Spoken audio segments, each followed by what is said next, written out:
हनुमान जयंती विशेष। हनुमान जी के बचपन की ये घटना जितनी रोमांचक है उतनी ही सीख देने वाली भी है। ये कहानी हमें बताती है कि अत्यधिक शक्ति और चंचलता कभी संकट का कारण भी बन सकती है।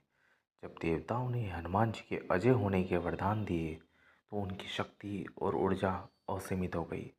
अब वह केवल एक साधारण वानर पालक नहीं थे, बल्कि ब्रह्मांड के सबसे शक्तिशाली प्राणी बन चुके थे। लेकिन थे तो वो आखिर एक बालक ही और स्वभाव से अत्यंत चंचल। हनुमान जी अक्सर ऋषियों के आश्रयों में चले जाते थे। वहाँ ऋषि मुनि शांति से यज्ञ और तपस्या में लीन रहते थे। नन्हे हनुमान अपनी शक्तियों का प्रयोग करके कभी ऋषियों की दाढ़ी खींच देते थे, तो कभी कमंडल का जल उलट देते थे, तो कभी उन केवल पेड़ों की छाल के वस्त्र पेड़ों पर टांग देते थे। ऋषिगण जानते थे कि यह बालक भगवान शिव का अंश है और पवन देव का पुत्र है, इसलिए वो उन पर क्रोध नहीं करते थे। लेकिन हनुमान जी की शरारतें दिन ब दिन बढ़ती जा रही थी।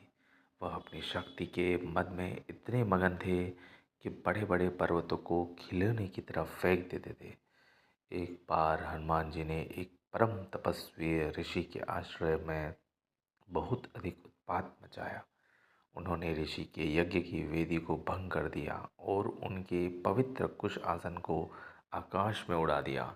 ऋषि ने देखा कि वह बालक अपनी शक्तियों का सही उपयोग नहीं समझ पा रहा है। उन्हें आभास हुआ कि यदि हनुमान अपनी शक्तियों को इस तरह अनियंत्रित रखेंगे तो संसार में ये अवस्था बनाए रखना कठिन हो जाएगा। साथ ही हनुमान जी का असली उद्देश्य प्रभु श्री राम की सेवा करना था, जिसके लिए उन्हें विनम्रता और धैर्य का होना अनिवार्य था। तब उन तेजस्वी ऋषि ने हनुमान जी की एक हितकारी श्राप दिया। हे अंजनी पुत्र, तुम्हें अपनी इन शक्तियों का इतना अहंकार है कि तुम मर्यादा भूल रहे हो। जाओ, मैं तुम्हें श्राप देता हूँ। तुम अपनी समस्त शक्तियों और पराक्रम को भूल जाओगे। तुम्हें अपनी शक्ति का आभास तब तक नहीं होगा जब तक कोई अन्य तुम्हारी शक्तियों को याद न दिलाए। श्राप मिलते ही हनुमान जी एक साधारण वानर बालक की तरह शांत हो गए। उनके भीतर का सारा कोलाहल थम गया। उन्हें याद ही नहीं रहा कि वह सूर्य को निगल सकते हैं या समुद्र लाख सकते हैं।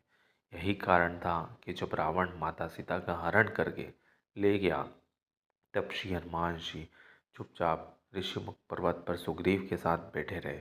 उन्हें नहीं पता था कि वो अकेले ही पूरी लंका को भस्म करने का सामर्थ्य रखते हैं।